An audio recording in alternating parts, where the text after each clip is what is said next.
No sé cuántos de ustedes habrán seguido las Olimpiadas, pero hoy vamos a hablar un poquito de eso y del trasfondo y qué tiene que ver eso con nosotros, ¿sí? Porque en realidad lo que vamos a hablar hoy tiene que ver con el tema de las Olimpiadas divinas. A ver. Ahí está.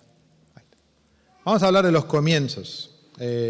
Cuando comienzan los Juegos Olímpicos, por eso se llaman las Olimpiadas, porque comienzan en Olimpia, en Grecia.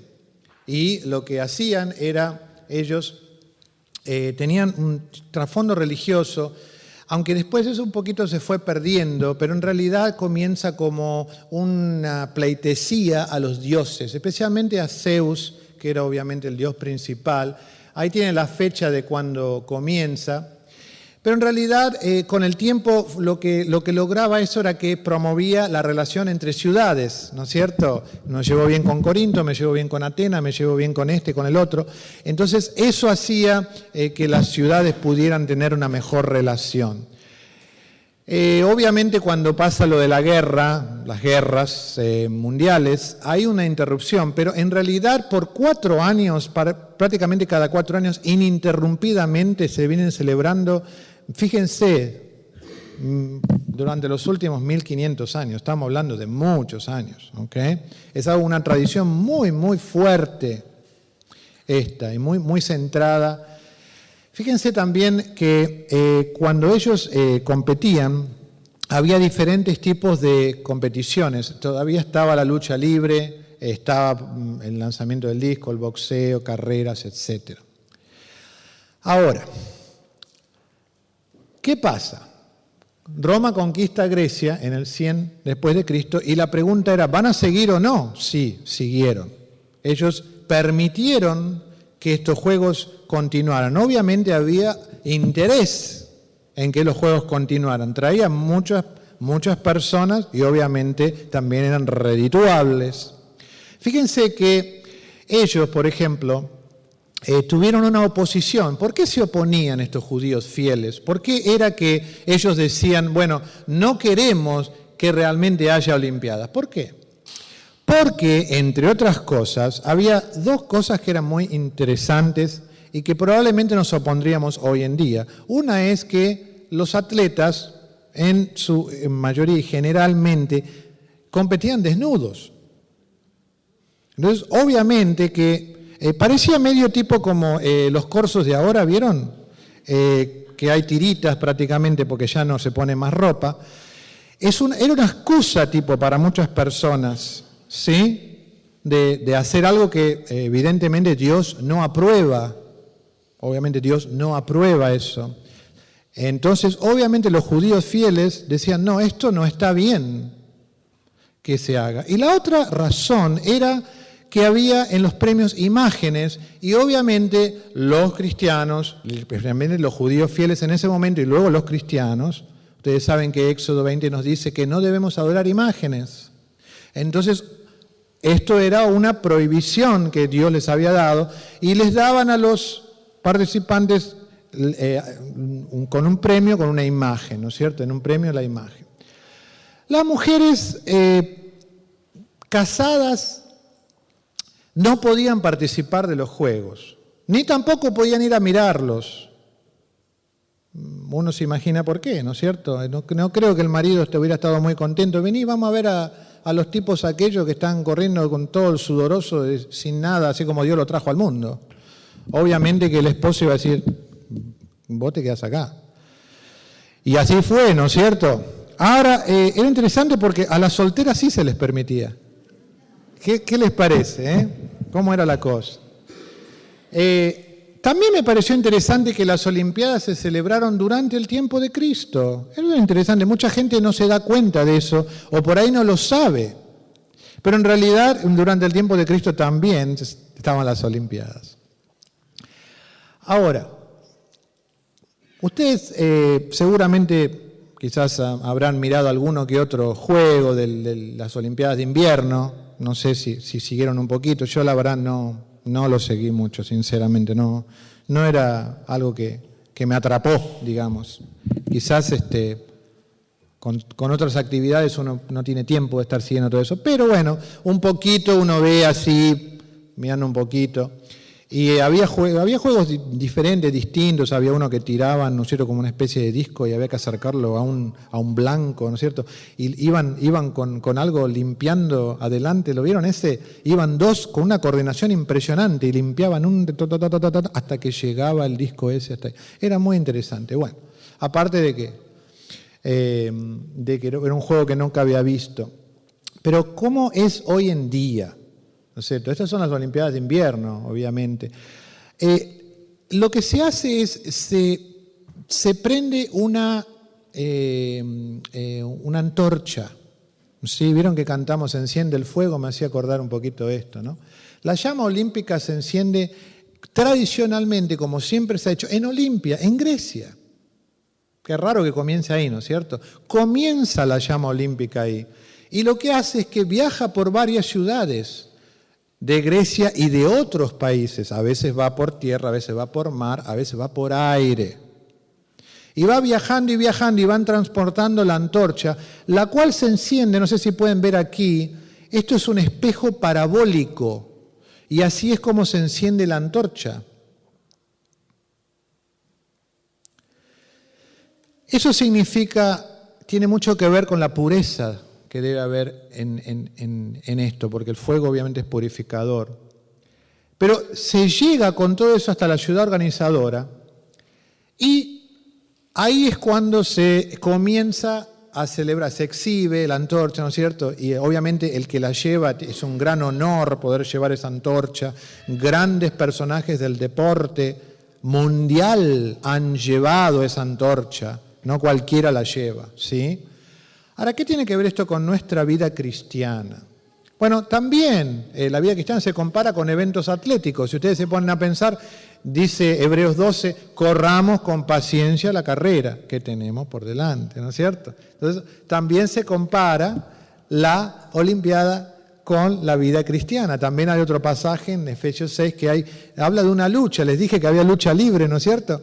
Bueno, ahí hay una lucha. Nosotros tenemos una lucha entre la carne, que quiere hacer lo que yo quiero hacer, la carne la cual me dice, yo quiero manejarme de esta manera, y tenemos la lucha con el espíritu, que nos dice, eso no está bien, ¿no es cierto? Está esa lucha. Bueno, eso también tiene que ver con deporte.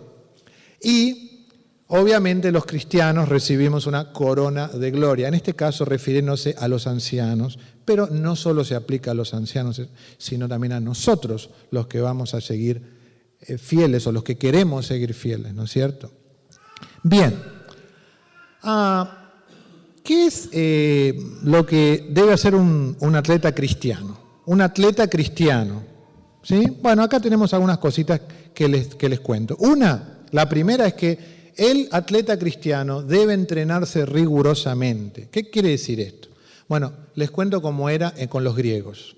Cada competidor, no podía competir cualquiera en esas competencias. Cada competidor tenía que pasar por un entrenamiento súper exigente, ¿sí? Era muy fuerte. Por ejemplo, tenían una dieta estricta por 10 meses, pero muy estricta.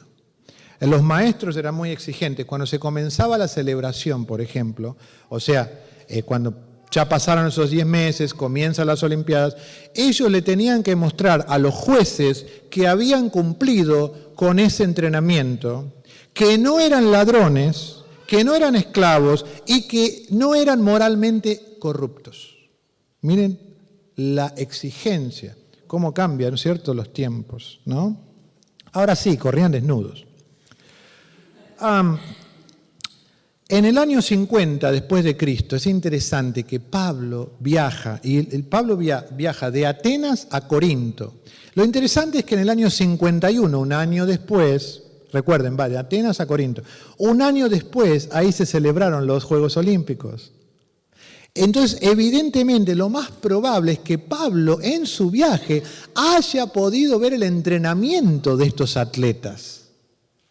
Recuerden, a cada 4 años. ¿Sí? En el año 51 es cuando se celebró.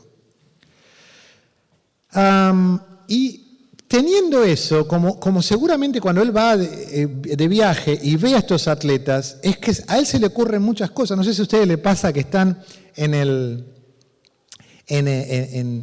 viaje o leen algo y de repente se les ocurre algo que está relacionado con la vida cristiana.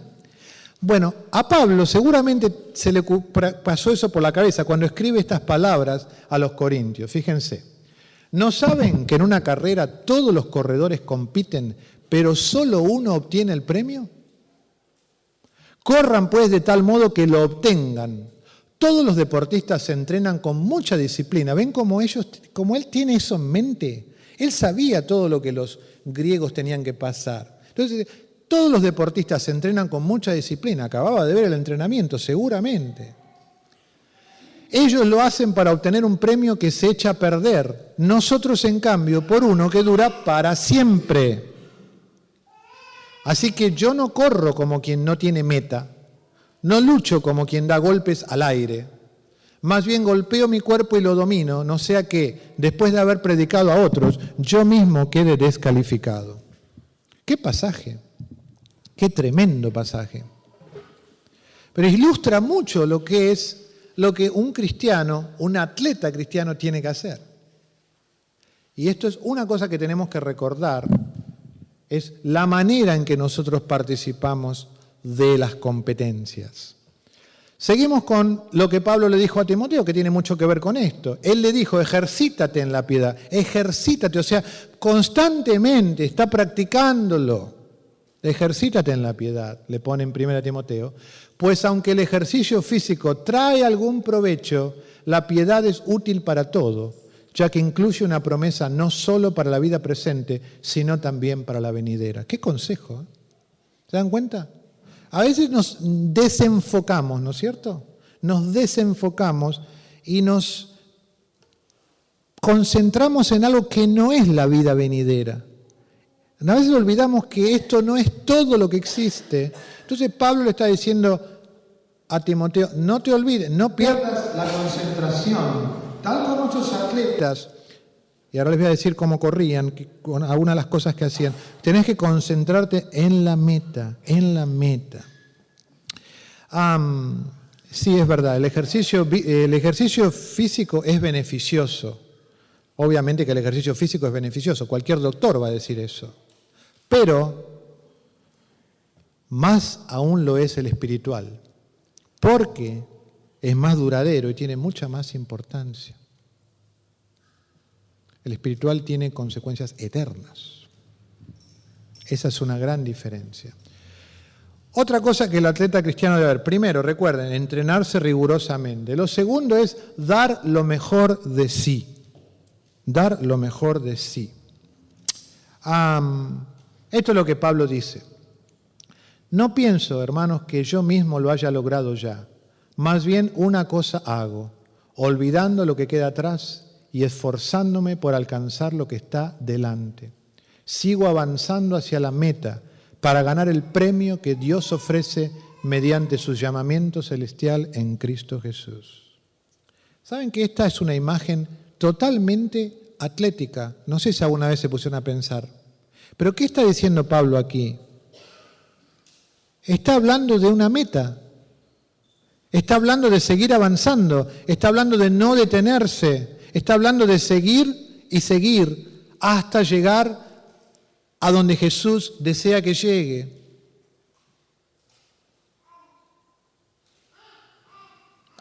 ¿Saben cuál era para los corredores griegos la meta?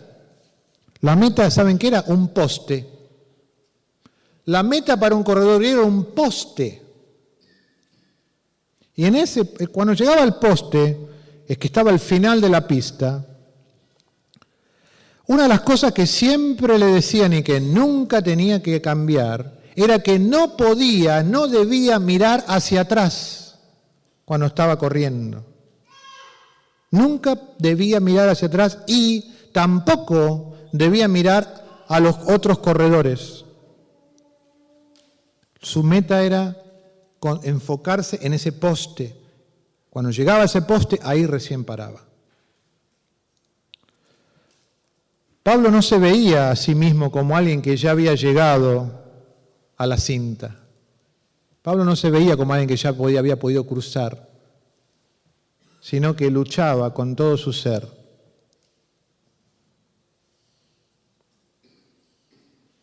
Para poder llegar. Otra, el atleta cristiano debe respetar las reglas.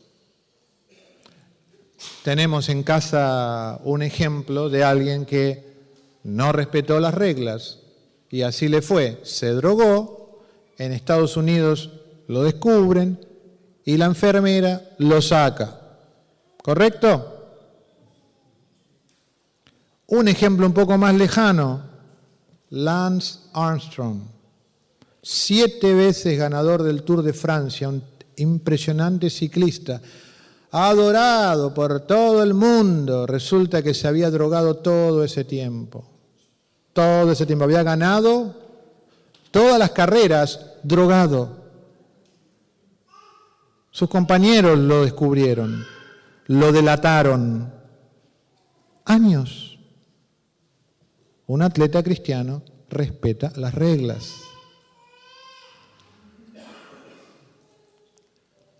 El atleta no recibe la corona de vencedor si no compite según el reglamento. Palabra de Dios. ¿Qué me cuentan? ¡Qué pasaje! ¿Eh? A veces estamos tentados a querer hacer un poquito de trampa, ¿no? Con cosas, ¿o no? Está la tentación, y bueno, pero si hago un poquito acá y allá, nadie va a saber. Nadie no, nunca hay que decir nadie. Porque a veces por ahí nos va bien y tenemos la mano de Dios y le ganamos a los ingleses. Pero en realidad Dios sabe. A Dios no le podemos hacer trampa. Porque Él lo sabe todo. Podemos engañarnos nosotros, entre nosotros y a los demás, pero no a Dios. El atleta cristiano juega con las reglas, las respeta. ¿Qué más hace? Bueno, consulta obviamente, cuando vemos acá reglamento,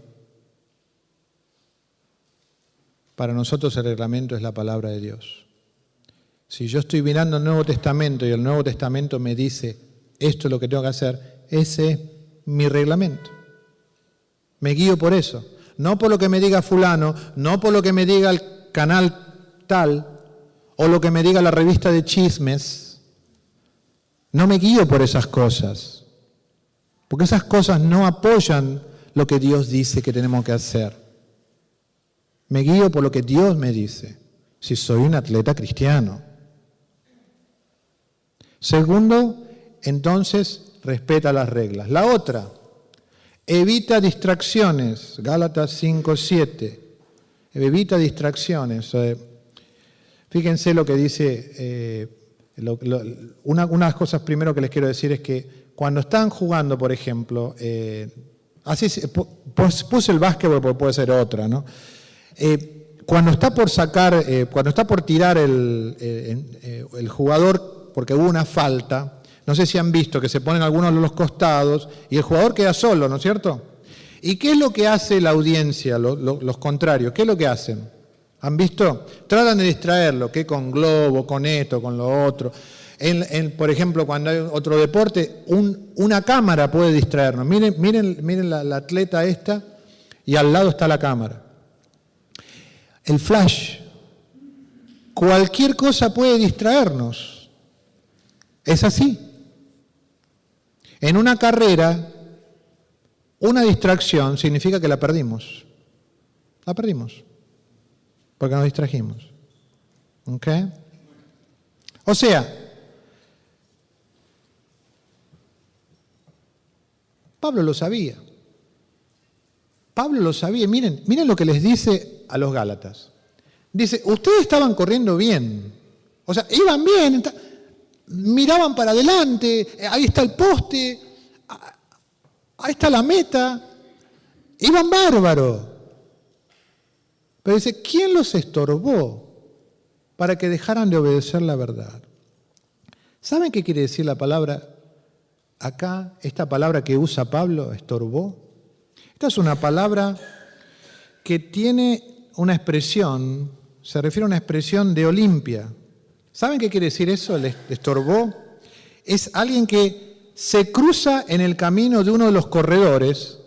El corredor va avanzando y alguien se le cruza en el camino, lo golpea y lo hace salir de la pista. Eso es lo que está diciendo Pablo acá. ¿Quién los golpeó? ¿Quién los empujó? ¿Quién los sacó de la pista? Eso es lo que está diciendo.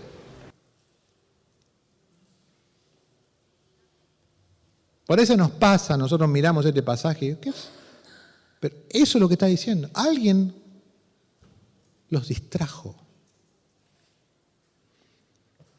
Y ahora, en vez de obedecer la verdad, obedecen su verdad. Eso es lo que sucede cuando el atleta cristiano se deja distraer, permite las distracciones. Corramos bien, hermanos, que nada nos estorbe.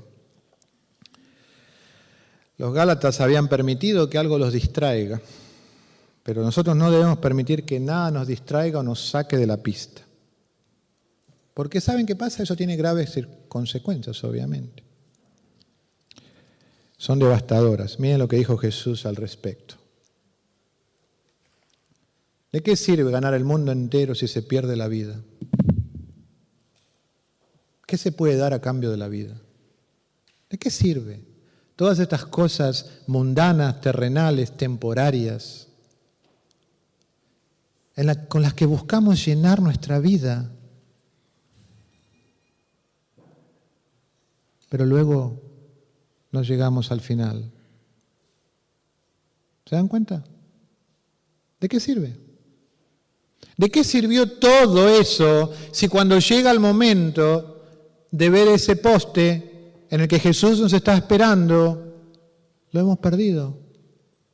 Porque algo nos estorbó y nos sacó de la pista.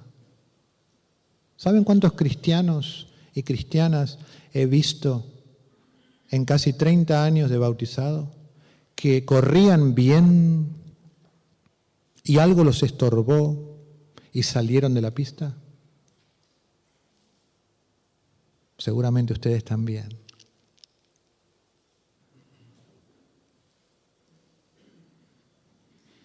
No seamos parte de esa estadística, hermanos, porque las consecuencias son gravísimas.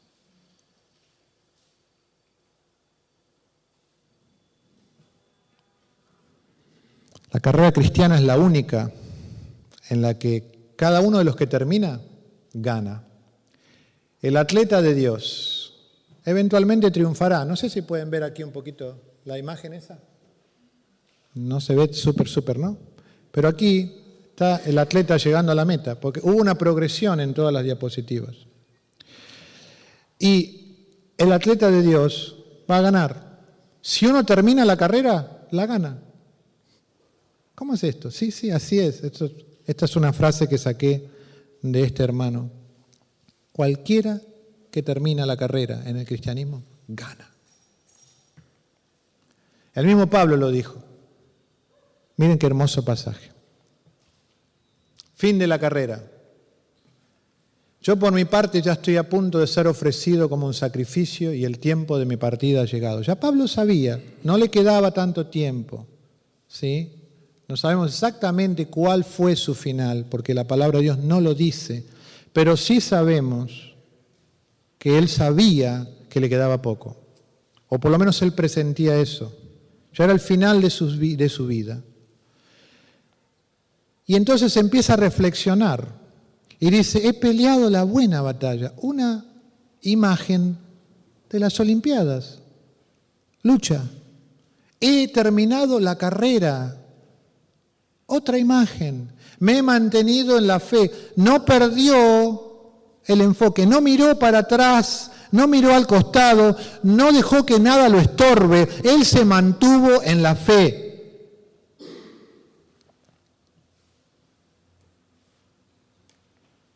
Por eso lo esperaba una corona de justicia. Que el Señor, el juez justo, me otorgará en aquel día, y no solo a mí, sino también a todos los que con amor hayan esperado su venida. Otra imagen de los Juegos Olímpicos. Una corona. Fin de la carrera. Esta palabra griega, es una palabra, ahora les voy a dar un poquito, una idea de un poquito de lo que es esta palabra griega.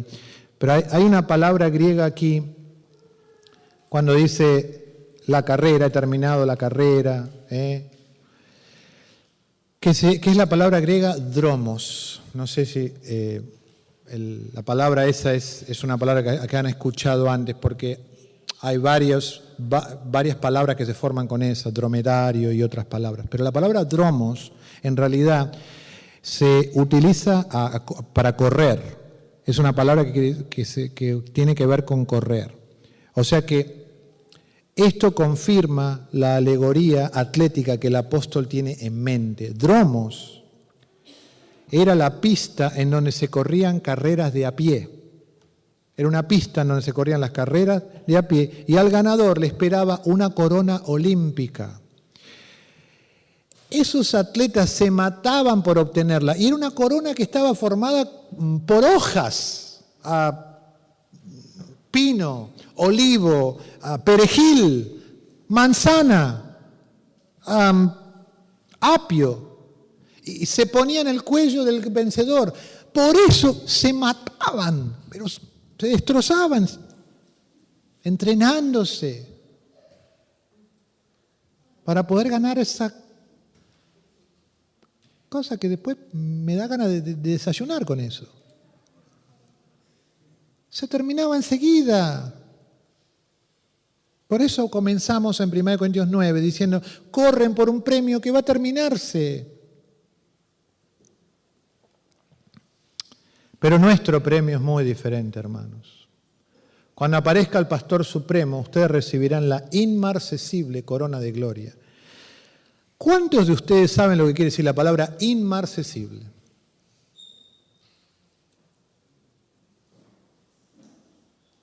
No es una palabra que se usa, ¿no es cierto? Pero está tanto en la Valera como en la Internacional, que es una versión un poco más moderna. Porque es una palabra que va justo para esto. Porque inmarcesible significa algo que no se marchita. O podríamos decir inmarchitable. La palabra inmarcesible da la idea aquí de que esa corona que Dios nos va a dar no tiene fin, es eterna. No es temporal. ¿Ven la diferencia?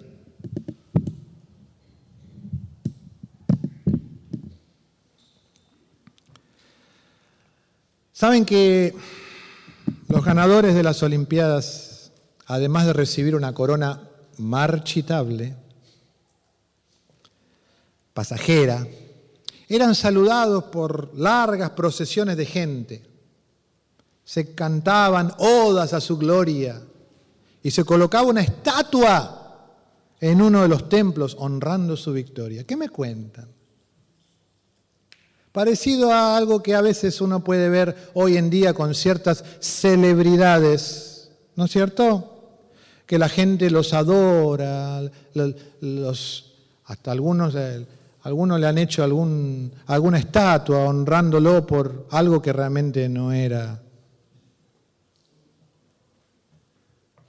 tan grande como estas cosas que estamos viendo.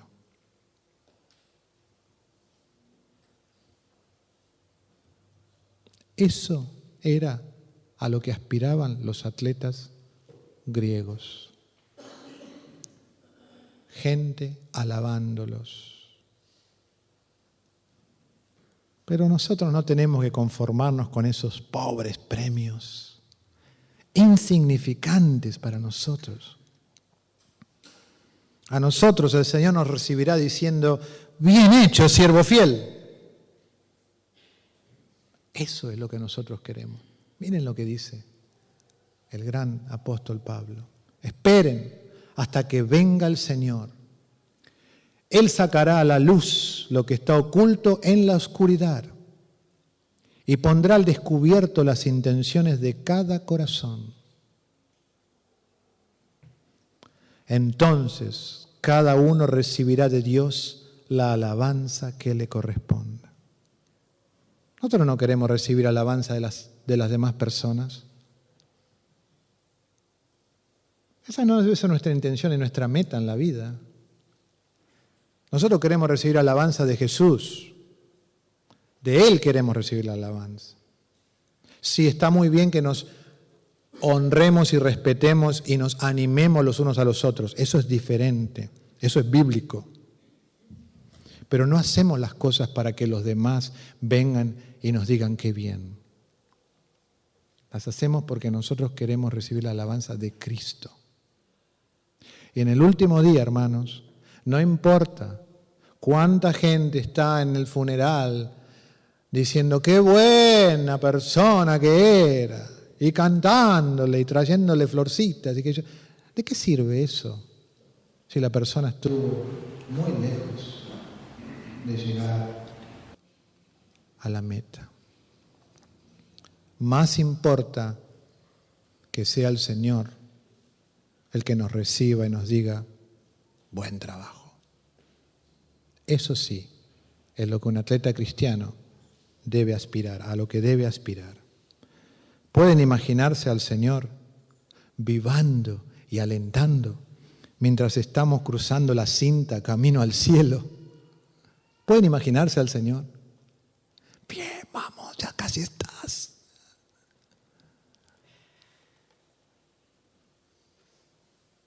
A eso aspira un atleta cristiano, a ese premio, a algo inmarcesible. Entonces, para terminar, debemos entrenarnos rigurosamente. Eso significa estar metidos en las cosas del Señor, ¿okay? Involucrados en la palabra y en la obra. Las cosas no vienen por sí solas. No suceden solas como por arte de magia. Lleva trabajo, lleva esfuerzo. Nos entrenamos porque vale la pena, ¿no es cierto? También damos lo mejor de sí. Si me van a asignar una tarea y voy a hacerlo la mitad de lo que yo podría dar, entonces realmente estoy haciendo mal. No estoy dando lo mejor de mí. Dios me pide que dé lo mejor de lo mejor. No le doy a Él las sobras, le doy lo mejor que tengo. Respeto las reglas, hago las cosas como las tengo que hacer y las reglas están en el Nuevo Testamento para nosotros. Evitamos distracciones, no dejemos que nada ni nadie nos desvíe de dónde tenemos que llegar, que es la meta en Cristo. Y por último, no olvidemos nunca que el cristiano está en el equipo ganador. Está en el equipo ganador. No hay manera de que un cristiano pierda la carrera. Si hacemos estas cosas, no hay manera de que perdamos la carrera. A pesar de, ¿quién nos apartará del amor de Cristo? Tribulación, angustia, persecución, hambre, indigencia, peligro, violencia. Por tu causa nos llevan a la muerte, nos tratan como ovejas para el matadero. Hermanos, nunca dice Jesús que la vida cristiana, que la carrera cristiana es una carrera sin obstáculos. No dice eso. Tampoco dice que siempre va a estar liso el terreno. Nunca dice eso. Va a haber cosas que nos van a doler, que nos van a lastimar, que nos van a angustiar. Va a haber dificultades, va a haber gente que nos falle. Y vamos a fallarle a los demás. Por eso en este camino, esta carrera de la vida, es tan importante el perdón. Porque esa es la manera en la que un atleta cristiano puede retomar y seguir. Pero termina así. En realidad no somos vencedores, somos más que vencedores. Por medio de aquel que nos amó. Estamos hablando de Jesús. Ni la muerte, ni la vida, ni los ángeles, ni los demonios, ni lo presente, ni lo porvenir, ni los poderes, ni lo alto, ni lo profundo, ni cosa alguna en toda la creación podrá apartarnos del amor que Dios nos ha manifestado en Cristo Jesús, nuestro Señor. Romanos 8. ¿Qué nos puede estorbar? Muchas cosas pueden tratar de estorbarnos, pero miren, si a Pablo ni estas cosas lo empujaban fuera de la pista, ni estas cosas, nosotros también podemos. Es posible. Recordemos entonces, ¿dónde estamos? ¿En qué equipo estamos? Nunca olviden que el que termina la carrera, gana. Dios les bendiga.